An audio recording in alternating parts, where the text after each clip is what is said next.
अब घाम प्यारो लाग्ने दिन आयो, हिउँद लाग्यो, भलाउने दिन पनि गयो, घाम लाग्ने दिन पनि गयो, डुबानको दिन पनि गयो। अब चाहिँ आनन्द भयो।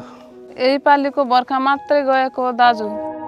अर्को साल पानी आउने हो, गाउँमा बाढी पस्ने हो, हाम्रा जमिन जग्गा कटान हुने हो कि होइन? उही बेलाको कुरा उही बेला हेरुली।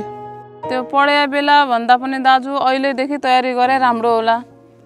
नदी नालामा तटबन्धन लाउने काम अहिलेदेखि नै सुरु गर्नु पर्यो। हामीले तटबन्धन कहाँ लाउने हो सरकारसँग माग गर्नु पर्यो। सरकारले दियो भने त ढुङ्गा जाली पक्की तटबन्धन बनला।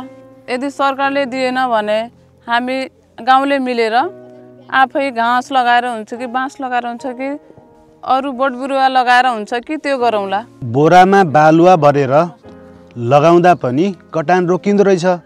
मैले त धेरै ठाउँ देखेको छु, हो कि होइन? गाउँमा सबै मिलेर तटबन्धन गरे त राम्रै हो। भलबाढीले एकैलाई दुःख दिने होइन, त्यही भएर सबैले मिल्ने हो। ल त्यसो भएपछि यो निर्णय लेखिहालौँ। सबै गाउँले मिलेर यो तटबन्धन काम सुरु गरिहालौँ।